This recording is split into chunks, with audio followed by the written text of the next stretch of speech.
ocasión una serie de predicaciones, hermanos, donde nosotros estaremos apuntando a estudiar la Biblia.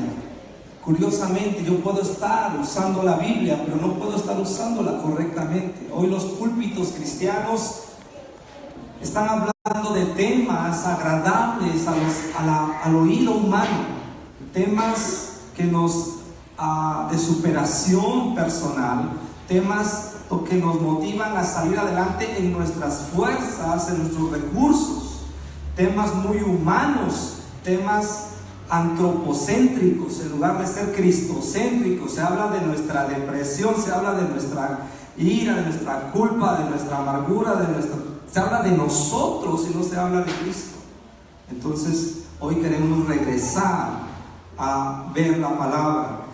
Por eso hoy estamos tomando una forma que se llama una predicación expositiva. ¿Qué es una predicación expositiva?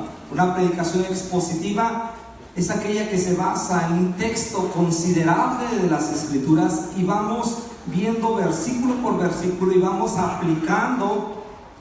interpretando y aplicando la palabra a nuestras vidas. De tal manera que ustedes y yo lo que aprendemos es Biblia. Porque en el momento difícil se te va a olvidar la alabanza que cantaste. Lo que se te va a permanecer es la palabra que puedas tener en tu mente, en tu corazón. Queremos que la iglesia madure, y para madurar, ustedes y yo tenemos que ser más bíblicos. No aprender los versículos solamente por aprenderlos, sino entenderlos y aplicarlos a nuestra vida. Entonces, es que hemos decidido estudiar la primera epístola del apóstol Juan, y vamos a estar estudiando durante 3 meses, si acaso, si es que no más, la epístola de Juan. Y yo quiero invitarles a que en esta semana de tarea todos tenemos una asignación. La asignación sería estudiar 3 veces, leer 3 veces la epístola de Juan. Son 5 capítulos nada más. Yo creo que usted va a tener tiempo para hacerlo. Piérdase un capítulo de La Rosa de Guadalupe y lea los 5 capítulos de Juan, ¿de acuerdo? Seguramente Dios nos va a estar hablando. Entonces, hoy a mí me toca dar la introducción nada más y tal vez, ojalá me dé tiempo explicar los primeros 4 versículos de esta carta o de esta porción de las Escrituras. Las veces que vienen, otros estarán participando y también estarán teniendo la misma temática. Esta serie, hermanos, nos va a ayudar a ser edificados, a ser cuestionados, a ser afirmados, fortalecidos en la palabra.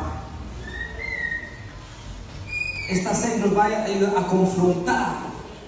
El apóstol Juan, yo tenía la idea de que era, y se le ha conocido como el apóstol del amor, porque cuando él escribe primera de Juan, uno de sus temas es el amor, y él dice: amados, amémonos unos a otros, porque el amor es de Dios. Quien no ama no ha conocido a Dios, porque Dios es amor. Es uno de los temas que él toca. Pero si tú te das cuenta, la epístola de Juan o esta porción de Juan es una porción muy confrontativa. Nos va a confrontar a ustedes y a mí, nos va a sacudir. Cuando empecé a estudiarla me empezó a confrontar, a mostrarme qué tan auténtico soy como cristiano. Empezó a cuestionar, y esa carta va a ver si tú y yo en verdad somos lo que decimos ser, o realmente estamos aparentando. Esta carta nos va a afirmar en los principios de la palabra.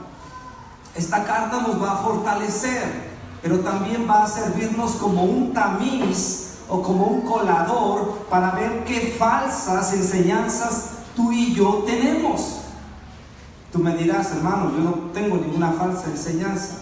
Yo te voy a decir algo: tu comportamiento, mi comportamiento inapropiado, inadecuado, revela que estoy creyendo algo mal. Si yo no he cambiado algo en mi vida es porque estoy creyendo algo mal en mi vida y ahí tengo una falsa enseñanza. No necesariamente es una doctrina herética, pero sí una falsa enseñanza. Si yo estoy... Entonces esta carta nos va a servir, nos va a confrontar, nos va a quitar a nosotros el velo, hermanos. Nos va, en cierta forma, a colarnos de las enseñanzas equivocadas que traemos. Y por otro lado, nos va a permitir descubrir qué tan cierto es que somos hijos de Dios. Es una carta muy confrontativa. Y yo creo que llegó el momento que la iglesia, cuando yo empecé a ver y estudiar esta carta y a edificarme, dije yo, este es el momento, creo que este es el momento para la iglesia de Calvario. Yo creo que no la soportaríamos si no tuviéramos no la vamos a soportar si no tuviéramos un fundamento de gracia que ya tenemos. Y eso ahí está firme y debe permanecer firme, ¿eh? Hay quienes piensan, hermano, que esto no es una carta. Cuando tú te das cuenta, cuando estudias las escrituras, hay un género que se llama el género epistolar. Es decir, las epístolas eran cartas, y en la literatura griega, lógicamente estas cartas tenían un destinatario, tenían un autor, tenían personas. Por ejemplo, otro rasgo característico era que habían saludos. En esta porción bíblica de Primera de Juan no aparece un autor, no aparece un destinatario, tampoco hay expresiones de despedida, y entonces es diferente. Esta carta es única en el sentido de que aborda los temas. Hagan de cuenta, yo lo ilustré en la mañana, como cuando están nuestras mujeres que están de los triquis, están elaborando sus tejidos con ese telar. Nosotros vemos como hay hilos entrecruzados de varios colores. No entendemos ahorita en el momento qué están haciendo. Ellas sí lo saben, ellas saben cómo va a terminar, ellos saben el diseño que va a quedar. Y vemos cómo lo hacen, y van los hilos entretejiéndose, y los negros, oscuros, rojos, brillantes, de distintos colores. Así es la carta de Juan. Juan te está hablando de la luz, de la comunión, y de pronto cambia, y de pronto te regresa otra vez, te habla de que ames al hermano, y de pronto te mete al mundo. Es indistinta en la forma como aborda los temas. A diferencia de las cartas de Pablo, como Romanos, Corintios, Gálatas, Efesios, Filipenses, Colosenses, Timoteo, Filemón, estas cartas, el apóstol Pablo tiene una mente muy sistemática. Él, influido por la cultura griega, escribe de manera ordenada, de tal manera que él te dice 1, 2, 3, y va en aumento, va en progreso el razonamiento que nos está compartiendo. Aquí Juan no es así. Juan te habla de una cosa y no la termina y regresa y se mete a otra, y así va y viene. Entonces es muy diferente el estilo de Juan al estilo del apóstol Pablo. Ahora, en nuestro tiempo, ustedes y yo somos influenciados por la cultura griega, de tal manera que a nosotros nos gusta. A ver, punto número 1, punto número 2, punto número 3, y nos vamos a la casa, ¿verdad? Eso es un sermón. Homiléticamente hablando, un sermón debería tener 3 puntos, homiléticamente hablando, pero la homilética pues tiene influencia de la retórica griega. Entonces, si hay quienes han dicho que si evaluáramos los sermones de Jesús, que los sermones de Jesús, influenciados por la cultura hebrea, tienen un pensamiento diferente, y Jesús es como Juan. Jesús no tiene mucho orden en la manera. Decimos orden porque es nuestro orden, por ser influenciados por la cultura occidental, pero los hebreos así se expresaban, así se comunicaban. Entonces, si calificáramos a Jesús, muchos piensan que no pasaría un examen de homilética, porque sus sermones no eran así estructurados como tenía la mente Pablo. Pero Juan es diferente en cuestión como lo era el Señor Jesús. Entonces vamos a tener que ver eso. Hay quienes piensan que esta carta fue escrita del apóstol Juan. Estoy dando la introducción, hermanos, así que para que comprendamos, ¿verdad? Espero que, más bien dicho, va a ser muy útil para que la podamos comprender. Les decía que la escribió el apóstol Juan a la iglesia que estaba en una provincia llamada Éfeso, en lo que hoy sería Turquía. Así que esta carta fue dirigida hacia ellos. Es una carta doctrinal y sumamente demandante. Es muy sencilla en su lenguaje, no tiene términos muy elaborados, pero sí profundos, intensos. Juan no era de tonos grises, él era o es blanco o es negro, así nada más. No hay términos medios. Para Juan era, eres hijo de Dios o eres hijo del diablo, así. Si practicas el pecado, eres del diablo. Escuchar a Juan era cosa seria, hermanos. Ahora, cuando Juan escribe esta carta, él tiene como 80 años. O sea, no se trata de un creyente nuevecito que está hablando apasionadamente, o que está hablando, ¿cómo se puede decir? Muy livianamente. No, era un señor apóstol, un hombre de Dios. Escribió Juan, escribió las 3 cartas de Juan, escribió Apocalipsis. Entonces se está hablando de alguien de un peso, y ya para decir, ¿sabes qué? Aquel que no ha nacido de nuevo, el que ha nacido de nuevo ama, y quien no ama no ha nacido de nuevo, punto. Es muy confrontativo. Por ejemplo, vamos a ver en el 2.15 rápidamente en sus Biblias. Es una introducción, acuérdense, no estoy agarrando los versículos. Él dice, ¿saben qué? Si alguno ama al mundo, el amor del Padre no está en él. No me andes con cuentos, dice Pablo. Tú amas al mundo, amas las cosas que están en el mundo. El amor del Padre no está en ti. Wow. ¿Sí necesitará la iglesia este mensaje? Yo lo necesito para ser sacudido. Hermanos, hay veces que estamos tan, pero tan cómodos en nuestro cristianismo que necesitamos ser sacudidos, no por una persona, sino por la palabra de Dios. Ojalá que la palabra de Dios, después de estos mensajes, salgamos así, miren, sacudidos. Algunos vamos a bajar kilos por todo lo que llevamos ahí de pecado, de maldad. Bueno, no les gustó, ¿verdad? Bueno, al menos van a bajar de peso. Vamos a bajar de peso. 2.15 dice eso. ¿Sabes qué? Si alguno ama al mundo, el amor del Padre no está en él. 2.22, vean rápidamente. ¿Sabes qué? El que tiene al Hijo, dice que tiene al Padre, todo aquel que niega al Hijo tampoco tiene al Padre. El que confiesa al Hijo tiene también al Padre. Tú estás confesando al Hijo, tienes al Padre. Si tú no estás confesando al Hijo, no tienes al Padre. Así de sencillo. 3:6 al 9. Fíjate cómo Él se expresa. Todo aquel que permanece en Él no peca. Quiere decir que si estás pecando, no estás permaneciendo en Él. Todo aquel que peca no le ha visto ni le ha conocido. No me digas que conoces a Dios. Si tú estás pecando, no lo has visto, no lo has conocido. Wow. Hijitos, nadie os engañe. El que hace justicia es justo, como Él es justo. 8. El que practica el pecado es ¿de quién? Yo no lo dije, ustedes lo dijeron. Porque el diablo peca desde el principio.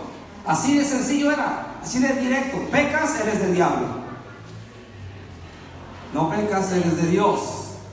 Para esto apareció el Hijo de Dios, para deshacer las obras del diablo. Versículo 9. Todo el que es nacido de Dios no practica el pecado. Y no puede pecar porque es nacido de Dios. Así lo dice Juan, el apóstol. Versículo 3, 10 al 12. Dice, todo aquel que no hace justicia y que no ama a su hermano no es de Dios. No me digas, no eres de Dios. Si tú no amas a tu hermano, no eres de Dios. Punto. Ay, ¿qué va a pasar con los que me caen gordos? Pues vamos a tener que ser transformados por la palabra. Así de sencillo. ¿Todavía quieren estudiar esta porción, hermanos? Ya que dirán, ¿verdad? Bueno, ahora 4:6 dice, nosotros somos de Dios. El que conoce a Dios nos oye. El que no es de Dios, ¿qué? No nos oye. Así de tajante era él. Mira, pues el que es de Dios oye las palabras de Dios. El que es de Dios, de ustedes hermanos, el que es de Dios, no el que viene a la iglesia, el que es de Dios va a oír, cada que alguien pase al frente va a oír lo que es de Dios. Y el que no es de Dios no va a oír a Dios. Es la verdad. El que es de Dios, las palabras de Dios, ¿qué? Oye, él va a decir, Dios me habló. No va a decir, qué bueno que vino, qué bueno que fue el hermano, porque a él sí le tocó lo que estaban diciendo. No, él oye la palabra de Dios para él. El que es de Dios oye las palabras de Dios. Y el que no es de Dios no oye las palabras de Dios. Muchos estamos, ay, qué bueno estuvo el mensaje para el hermanito que está ahí al frente, ¿verdad? O cómo no estuvo mi esposo o mi esposa para que oyera eso. No, el que es de Dios oye, está escuchando. No todos, discúlpenme hermanos, pero según Juan, no todos los que estamos aquí somos de Dios.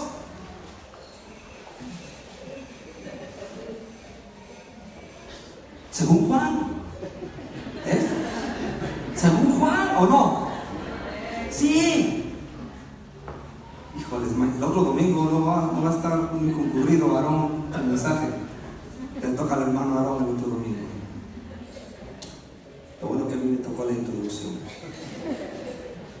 Entonces, en el siglo XVIII hubo un grupo de pensadores que se llamaban la Alta Crítica, que era un grupo de gente que cuestionó quienes habían escrito los libros de la Biblia y aún si eran inspirados o no.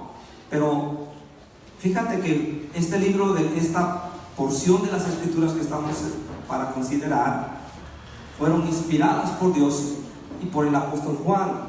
Hay quienes han dudado de ello, pero hubo un discípulo llamado Ireneo. Ireneo era discípulo de Policarpo. Policarpo era discípulo de Juan. En el siglo II, Ireneo dijo, los escritos que yo estoy viendo, que tengo, son los de Juan. Ireneo, discípulo de Policarpo, Policarpo, discípulo de Juan, dio testimonio en el siglo II de que este escrito era inspirado por Dios, escrito por Juan. Juan es el autor. También hubieron otros hombres, otros padres, los que se llaman los padres de la iglesia. ¿Quiénes eran los padres de la iglesia?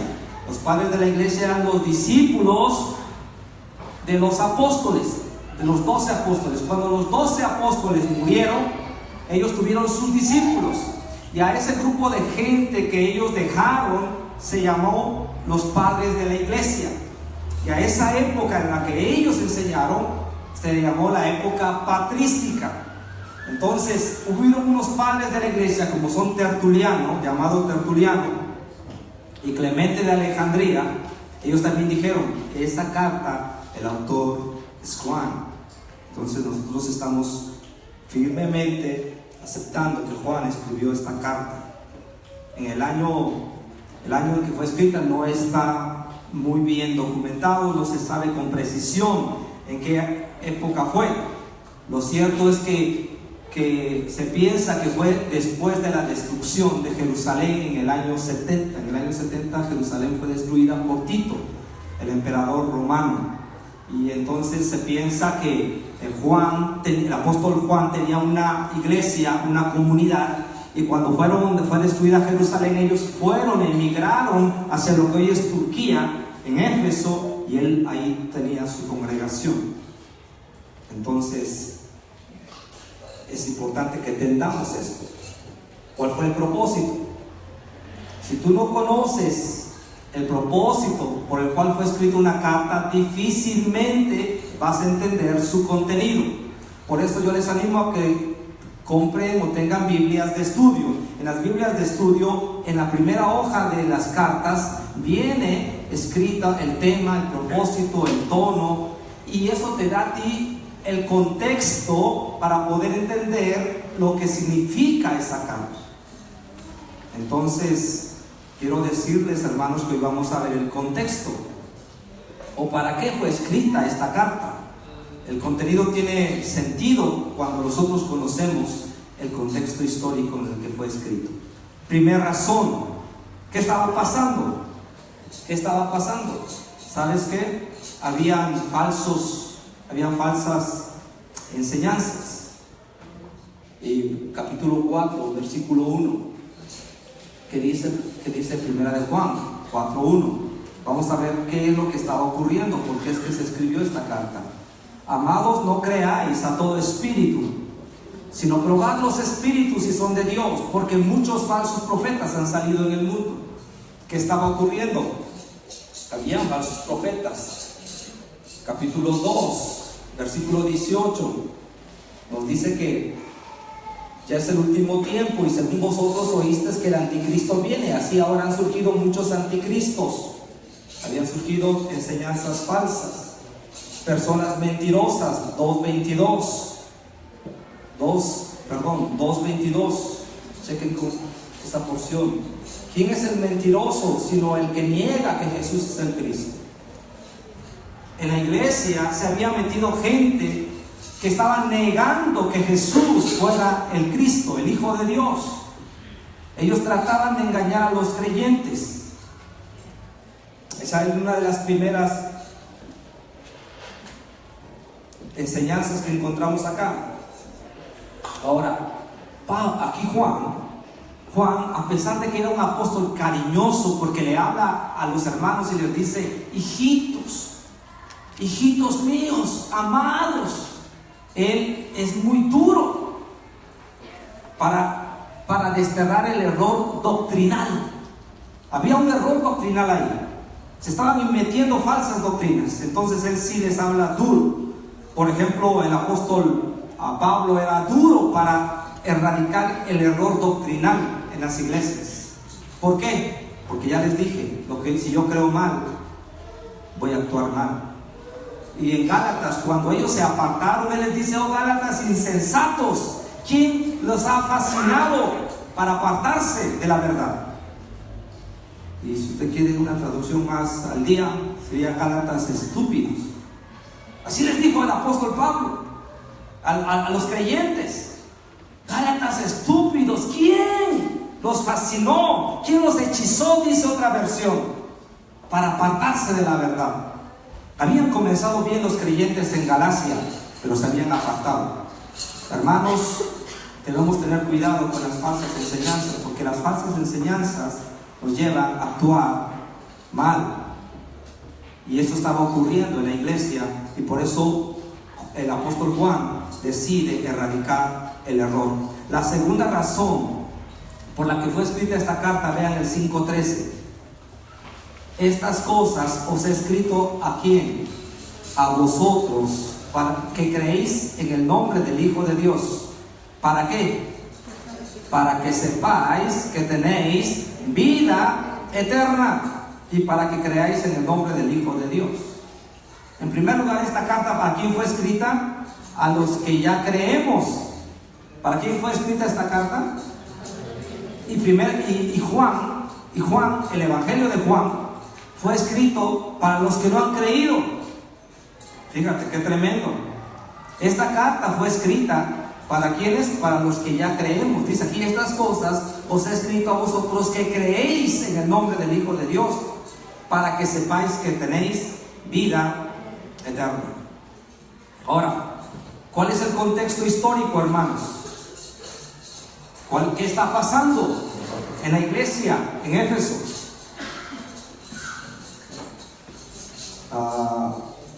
Está pasando algo serio. Parece que el apóstol Juan se dio cuenta que la gente se le empezaba a ir. Se le empezó a ir y la gente empezó a disminuir el número de creyentes. Entonces empezaron a preguntar algunos hermanos: oigan, ¿y por qué ya no se están llenando todas las sillas? ¿Por qué ya somos pocos? Y Juan les contesta de una manera muy interesante. 2:19, él les dice: salieron de nosotros, pero no eran de nosotros, porque si hubiesen sido de nosotros, habrían permanecido con nosotros, pero salieron para que se manifestase que no todos son de nosotros. Qué interesante. Salieron de nosotros, les dijo. No, pero no eran de nosotros, porque si hubiesen sido de nosotros, habrían permanecido con nosotros. Pero salieron para que se manifestase que no todos son de nosotros.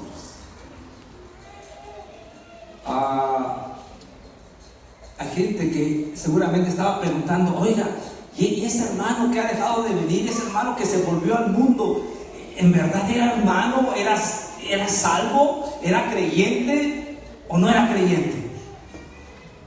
Y entonces le preguntaban, ¿no? A Juan, ¿perdió su salvación o no perdió su salvación? Le han de haber preguntado al apóstol Juan. Y entonces él dijo: ¿saben qué? Estaban con nosotros, pero no eran de nosotros, porque si hubiesen estado con nosotros, hubieran permanecido, pues entonces serían de nosotros.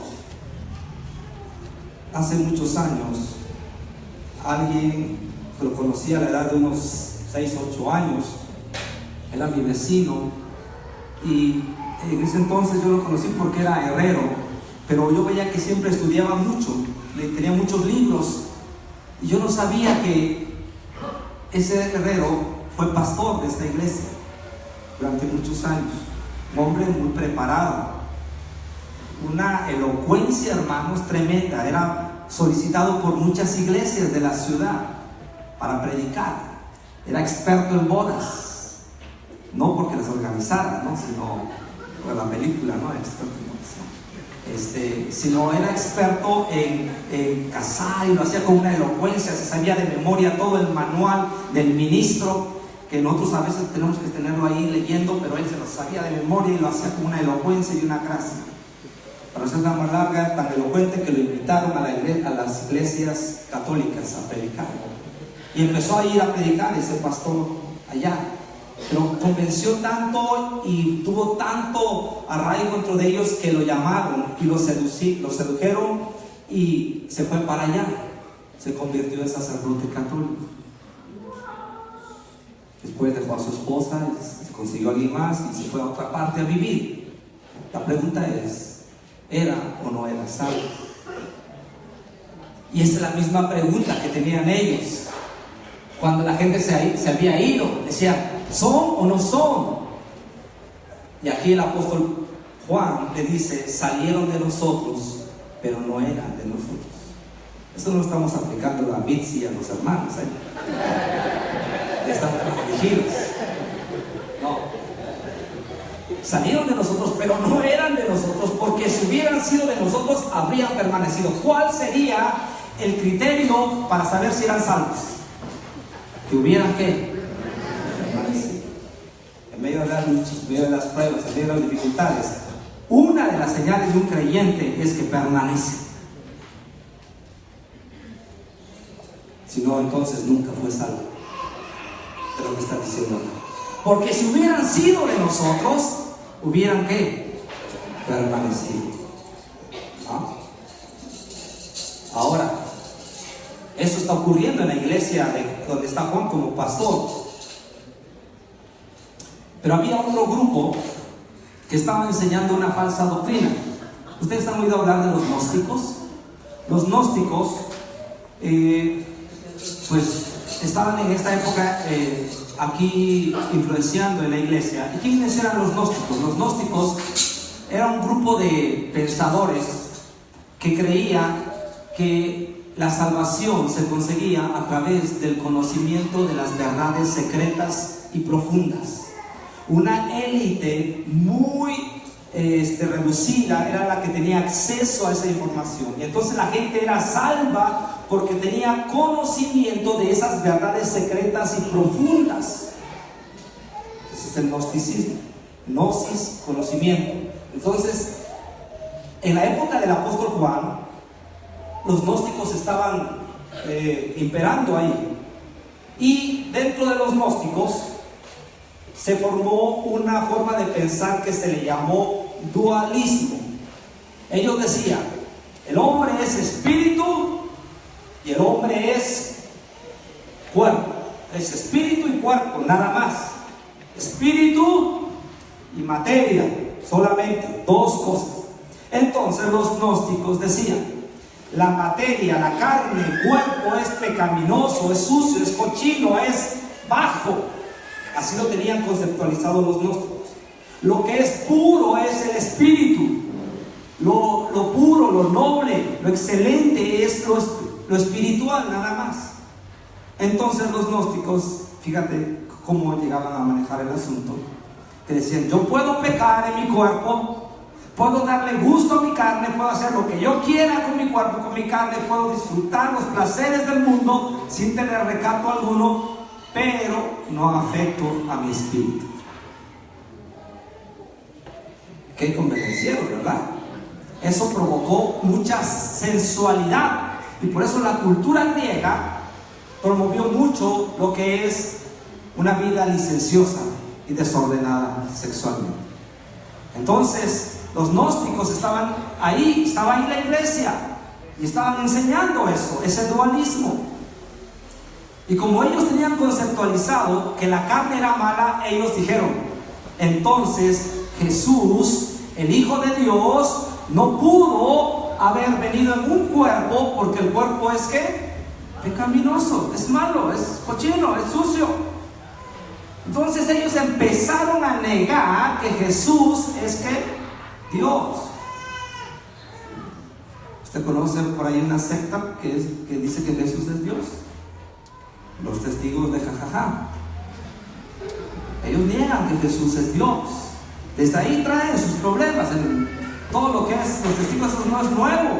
Son errores doctrinales antiguos, hermanos, desde el siglo I, II, después de Cristo.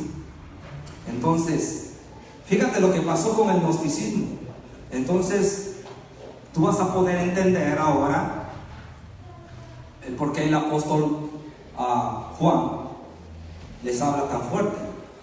Ahora, dentro de los gnósticos había un grupo que le llamaban, escúcheme bien, los docetistas. ¿Quiénes eran los docetistas? Los docetistas eran personas cuya la palabra docetista significa parecer. Viene del griego dokein, que es parecer.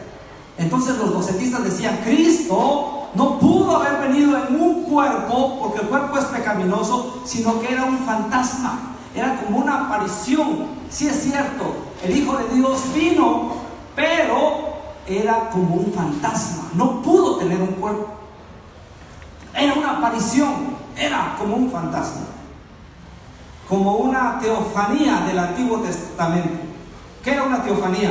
Una manifestación de Dios en la naturaleza. Por ejemplo, la zarza ardiendo. ¿Cuántos recuerdan la zarza ardiendo? Dios no era la zarza, Él estaba manifestándose en la zarza. Entonces los gnósticos decían, en el docetismo decían: ¿saben qué? En el docetismo solo Jesús vino en forma como de un fantasma. Y por eso Juan, vean Juan capítulo 1, hermano, ¿qué es lo que dice en el 1:1? A mí me llama la atención esto.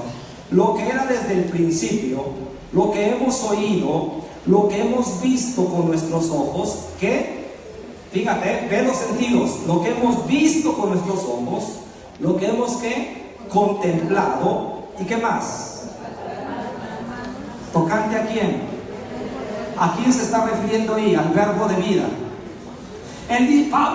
Juan dice: no, a mí no me digan otra cosa. Lo que yo he visto, yo lo vi, yo lo contemplé. ¿Qué más? Yo lo oí, yo lo palpé, yo lo toqué a Jesús, el Hijo de Dios. ¿Se dan cuenta? Ahora, ¿por qué dice el apóstol Juan esto? Porque ellos decían que Jesús era un ¿qué? Fantasma. Por eso aquí dice: lo que yo he visto, yo lo vi. A mí no me van a contar nada. Yo lo oí, yo lo vi, yo lo toqué, yo lo palpé, yo lo contemplé, caminé con Él, vi su gloria, dice Juan 1:14. Y vimos su gloria como la del unigénito del Padre. ¿Se dan cuenta?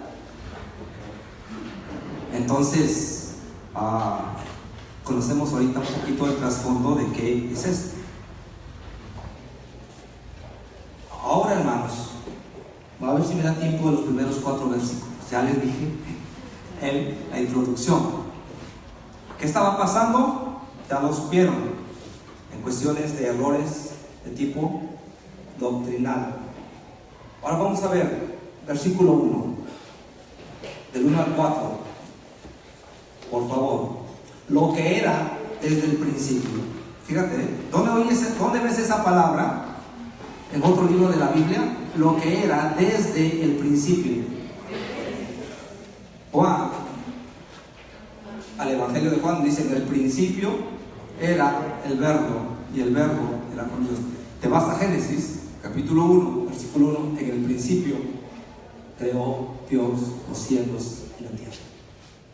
Aquí Juan está diciendo: lo que era desde el principio, lo que hemos oído, yo lo oí, lo que hemos visto con nuestros ojos, lo que hemos contemplado y palparon nuestras manos tocante al verbo de vida. O sea, a mí no me cuenten, yo sí lo vi, yo lo oí, yo lo toqué, y de él debo yo hablar. Por eso los mensajes en las iglesias cristianas tienen que ser mensajes que hablen de Cristo. Lo que era desde el principio. No tenemos que traer cosas nuevas a la iglesia para que la iglesia esté contenta. Hay pseudo doctrinas en la iglesia. Hay iglesias que están promoviendo la doctrina de la prosperidad, el evangelio de la prosperidad, donde el hombre es el centro. Ya no es Cristo, es el centro, el hombre es el centro. Dios quiere bendecirte, Dios quiere prosperarte, Dios quiere hacerte rico. Y dígame, esas iglesias están llenas de gente deseando ser rica, deseando prosperar, deseando que Dios le arregle la vida en un 2x3 y que lo haga millonario. Así que si ustedes pensaban que aquí era esto, no es así, hermanos. Aquí nadie, Dios no tiene eso como prioridad. Algunos de ustedes van a ser ricos, ¿no? Ahora ya no quieren. Algunos de ustedes van a ser ricos, hermanos. Sí, ¿por qué no? Pero no todos. Es una mentira que yo les diga: todos ustedes quieren, Dios quiere que sean ricos. Dios quiere que todos prosperen, sí, pero no que todos sean ricos. Y hay quienes piensan así en esa doctrina de la prosperidad, y esas iglesias están llenas. ¿Por qué? Porque el hombre es el centro.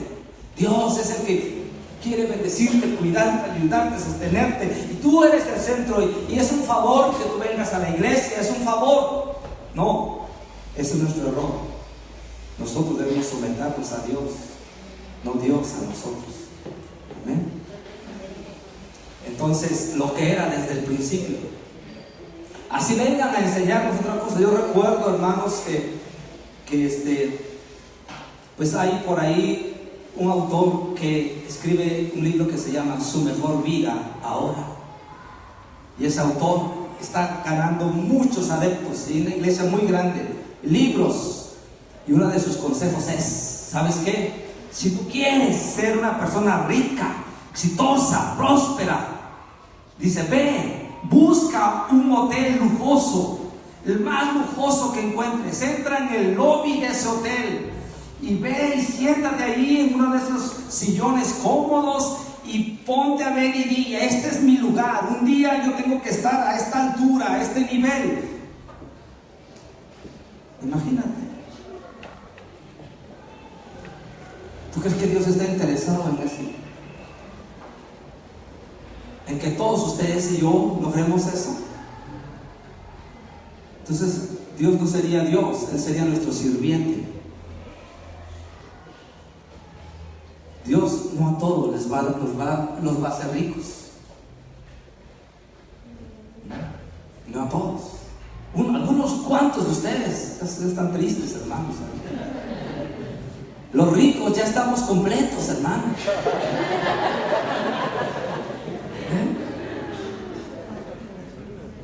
Sí, es la verdad. No la verdad de que ya estamos completos, sino quiero decir que unos cuantos. Porque eso no es el evangelio. El de la doctrina de confiésalo, decláralo, decrétalo. ¿Quiénes son ustedes para decretar? ¿Quién soy yo para decretar? ¿Sabes que esa palabra decretar solamente Dios la puede usar? Yo decreto, Dios hizo los decretos. Dios dijo, mi hijo va a venir a morir por ahí, es un decreto de Él. Pero tú y yo decretamos. Yo decreto que ese BMW que está allá afuera es mío. ¿Qué soy yo para andar decretando? ¿Ah? O imponiendo manos. Hay quienes hasta se avientan en esos. Conocí a un muchacho que cuando iba caminando veía un carrazo y se ponía sobre él así. Decía, yo lo posesiono, yo lo decreto,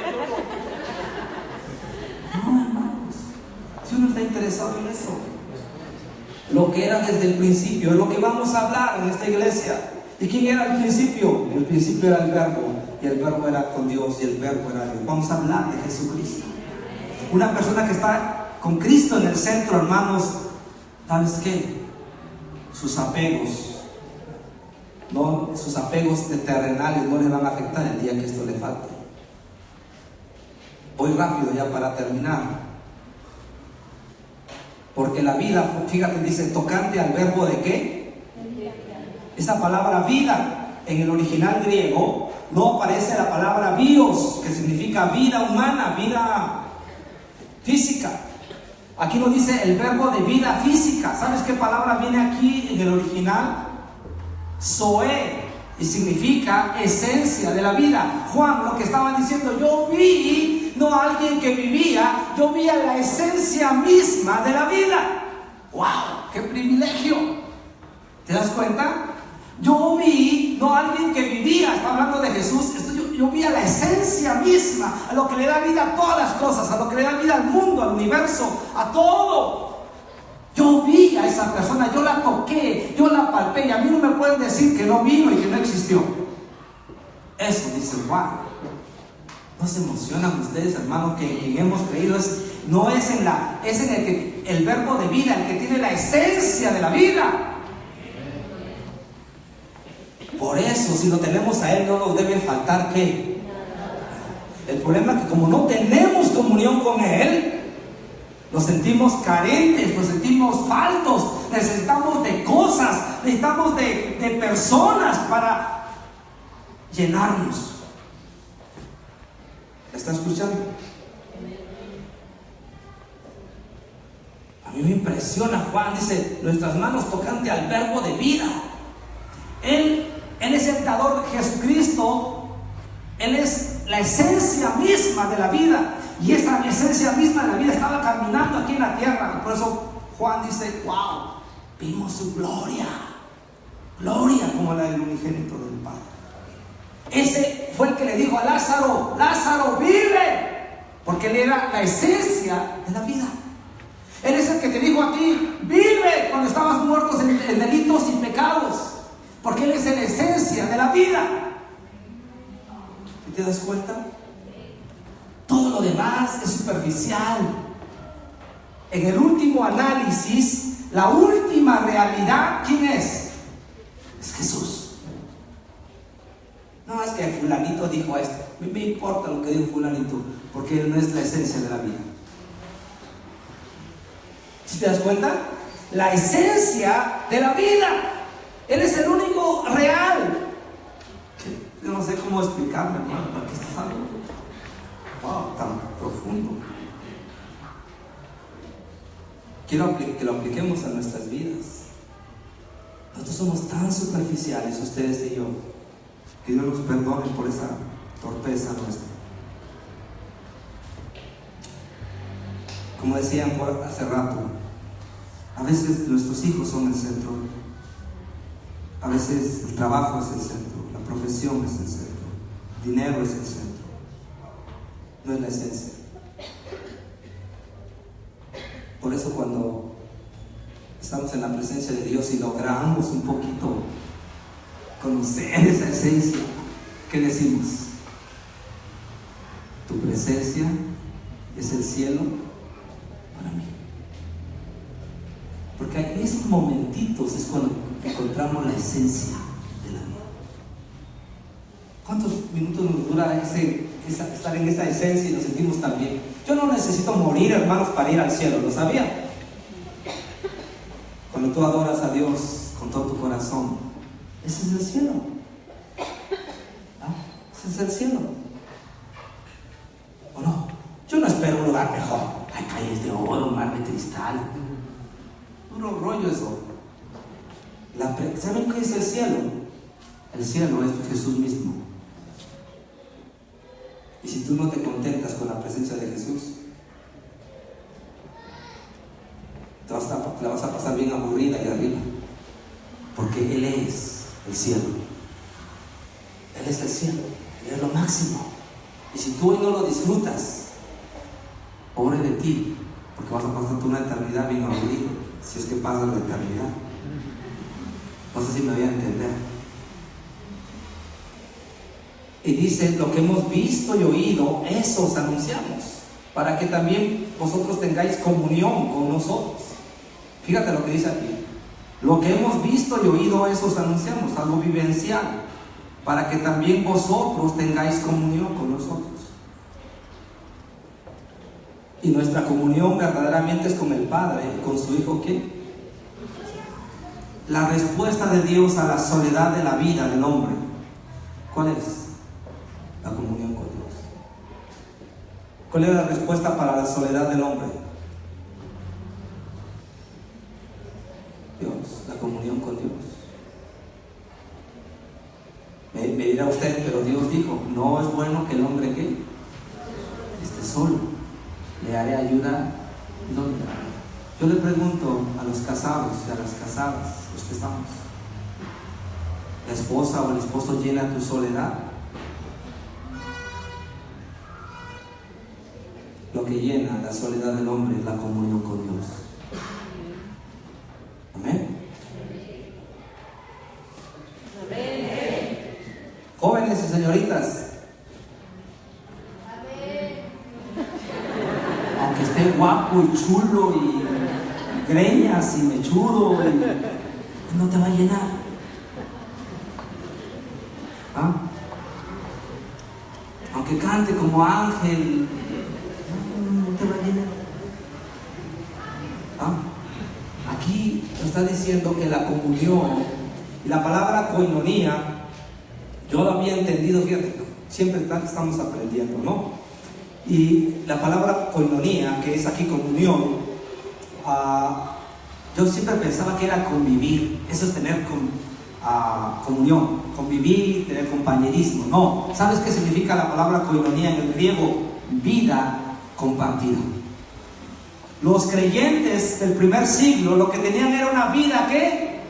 Compartida. No, es que al finalizar de la reunión comemos el talento juntos.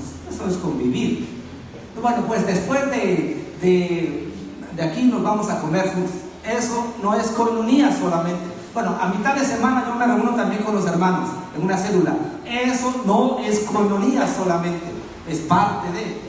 Es tener una vida ¿qué? Compartida. Imagínate. Y Dios dice, si tú tienes una vida compartida conmigo, vas a poder tener una vida ¿qué? Compartida con los demás. ¿Por qué tenemos dificultad entre nosotros? ¿Por qué tenemos dificultad a nivel relacional? Porque no tenemos una vida ¿qué? Una vida compartida con Dios. Con Dios nos vemos nada más en las comidas, alimentos recibidos, amén. Ya, eso es nuestra oración. Aquí, hermanos, la soledad tiene solución, pero si estamos en comunión ¿con quién? Con Dios. Y nuestra comunión verdaderamente es con el Padre y con su Hijo Jesucristo. Y por último, estas cosas os escribimos para que vuestro gozo ¿qué? Sea cumplido. Si no hay comunión con Dios, no hay gozo. ¿Lo sabía? Si no hay comunión con Dios, no hay ¿qué? ¿Cuándo es cuando tú y yo perdemos el gozo? Cuando algo nos va mal en la vida. Alguien de nuestra familia no está funcionando. Alguien nos hizo algo. Se nos va el gozo porque perdimos ¿qué? La comunión con Dios. Pero cuando tenemos comunión con Dios tenemos gozo. Y ese gozo nos permite salir adelante. Hay un autor muy versado, que ojalá puedan encontrar sus obras de él. ¿Cuántas hojas ocupan los 5 capítulos de Juan?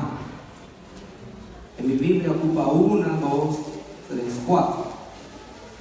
4 hojas ocupa primera de Juan en mi Biblia. ¿Sabes? Este autor escribió 800 hojas para explicar primera de Juan, para explicar lo que es el gozo. 800 hojas. El autor se llama Martin Lloyd-Jones. Lo que encuentres tú de él, lee, es excelente. Martin Lloyd-Jones. Y él decía, Martin Lloyd-Jones, que el gozo, fíjate bien, que tú no puedes experimentar el gozo si hay insatisfacción en tu vida. Como un aspecto de insatisfacción que tú tengas, no hay gozo en tu vida. Chécate. Tú podrás tener éxito en tu trabajo, éxito en muchas otras cosas, pero si hay un área de insatisfacción en tu vida, no hay gozo. Y lo que nos proporciona gozo es la comunión con Jesús. Quizá tú y yo no lo entendemos del todo porque no lo hemos vivido ni practicado, pero cuando lo hemos hecho, eso ha sido todo para nosotros. Hermanos, les animo a que esta semana que viene estudien primera de Juan, estudiemos juntos primera de Juan. Seremos confrontados, seremos sacudidos, seremos tamizados en el colador de Dios. ¿Cuántos queremos aprender de la palabra más? Que nos afecte en nuestra vida. Pónganse de pie.